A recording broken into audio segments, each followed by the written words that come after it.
Jadi harapan saya adalah sekarang kalau tidak mungkin ya para senior ya DKP misalnya tidak punya nyali ya untuk memanggil Mbak Lita ya dan kawan-kawannya, karena faktanya seperti itu ya. Terkesan membiarkan gitu. Para senior Dewan Penasehat juga mungkin sudah melakukan ya, saya salah bisa saja begitu, tapi memang betul seperti yang Pak Menteri bilang, keras kepala. Jadi satu-satunya yang terbaik ya yang dilakukan adalah 2/3 ketua-ketua Penwil ini mendeklarasikan pasal 21 ayat 2 huruf B. Ingat ya, tidak ada kaitan dengan ayat A-nya dan yang sebelumnya, termasuk juga yang demisioner di pasal 19. Tidak, ini keadaan yang tidak normal. Jadi harus KLB atas inisiatif 2/3. Ketentuan tentang pelaksanaan kongres itu berlaku bagi KLB. Nonaktifkan ketua umum dan DKP, ambil alih dan tidak usah diserahkan dulu ke para baca ketum. Karena baca ketum ini juga harus disahkan dulu karena dia lahir di periode yang sudah expired. Oh iya, ya? di Batu Nah, Malang. Ya. jadi kalau menurut saya yang terbaik ya, sekarang biarlah ketua-ketua Penwil yang mengelola organisasi ini dulu. Ya, tidak sulit kok. Karena apa ya? Kan tidak boleh vacuum of power. Surat menyurat ya, kemudian kegiatan-kegiatan rutin. Ini kaderisasi ini harus jalan. Orang harus magang ya. Orang harus mengikuti berbagai kegiatan. Orang harus mengikuti kode etik. Orang harus diangkat menjadi notaris. Kawan-kawan harus pindah wilayah kedudukan dari kabupaten A ke kota B. Ya.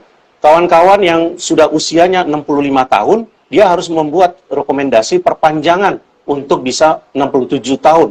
Yang ini harusnya diprioritaskan. Dari 65 ke 67 tahun, itu yang mereka lakukan adalah menyusun protokol-protokol yang masih terbengkalai. Masih dibebankan dengan PNBP 25 juta. Di mana peran PPINI? Kasihan gitu. 25 juta untuk 2 tahun, padahal mereka ditugaskan untuk menyusun kembali warkah, minuta yang belum dijahit, yang belum dijilid, terus mencari pemegang protokol, ya.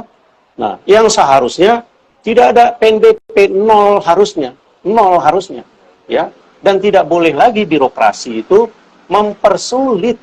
Hari ini semua rekomendasi itu dari Pengda ke Penwil, dari Penwil ke PP.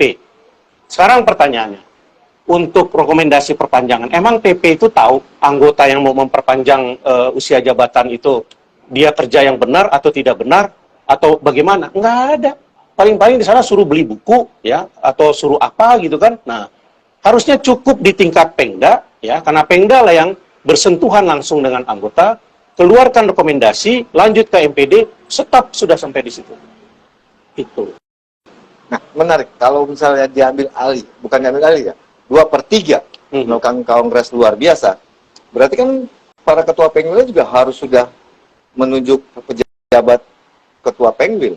Bisa itu dilakukan, pertama tadi kan saya sampaikan, kalau memang baik ya, kembalikan itu ke Yualita, ya, tunjuk Yualita sebagai pelaksana tugas ketua umum PPINI, ya, itu satu, ya. Yang kedua, ambil alih. Jadi sudah ada mosi tidak percaya, mungkin ya dengan sengaja menyamarkan RP3YD bulan November yang seharusnya prakongres, KDK 1, KDK 2, rembuk nasional begini dan seterusnya, pemecatan ketua Penwil, kemudian terlihat bahwa tim dari yang sudah berakhir ini dengan arogansinya bukannya menyatukan tetapi malah membakar kobaran api sehingga akhirnya menjadi terpecah belah. Kalau itu dianggap menjadi mosi tidak percaya, ambil alih oleh ketua-ketua Penwil. Memang kalau dulu ya di 2012 kan ada kolektif kolegial, ya. Kalau saya tidak menyarankan kolektif kolegial itu sekarang, ya. Jadi ambil alih dulu oleh ketua-ketua Penwil. Ketua-ketua Penwil itu representasi dari anggota yang ada di wilayahnya. Mereka itu presidium yang dulu melantik ketua umum dan Dewan Kehormatan Pusat. Tapi bagaimana kalau ketua Penwil ini juga expired? Ya, makanya dia harus sekarang melaksanakan rapat gabungan. Boleh.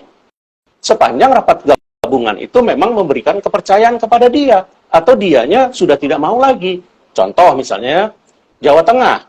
Mas Widi bilang, saya cukup. Ya, sehingga PLT dikasih ke Mas Eko. Kalau Jawa Tengah kan sebelum masa bakti Ya, berakhir. setelah masa baktinya berakhir pun itu masih bisa. Makanya tadi disebutkan, rapat gabungan ya memberikan pengesahan dan persetujuan atas tindakan. Karena ini sudah berakhir katakanlah 3 bulan, 4 bulan ya. Tindakan yang telah dilakukan oleh ketua Pengwil dan Dewan Kehormatan Wilayah. Nah, kemudian menunjuk dan mengangkat Saudara A sebagai pelaksana tugas ketua Pengwil sampai dilaksanakannya nanti konferwil. Bagaimana kalau ketua Pengdanya, rapat gabungan ketua Pengda juga ada SK? Iya, Pengda juga harus lakukan hal yang sama. Nah, itulah dari awal saya sampaikan.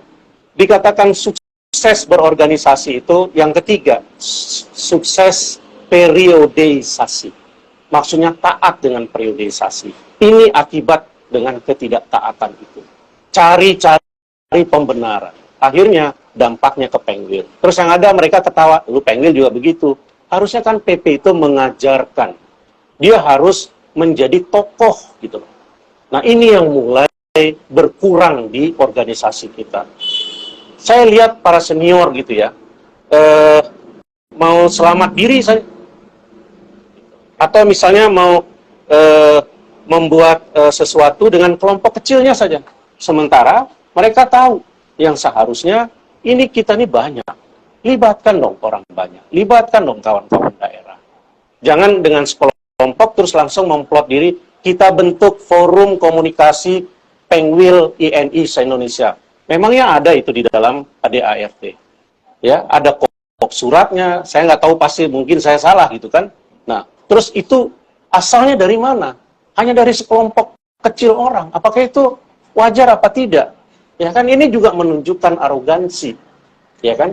Ingin menunjukkan kelompok sendiri tidak mau membaur. Bagaimana kita ini mau duduk bersama?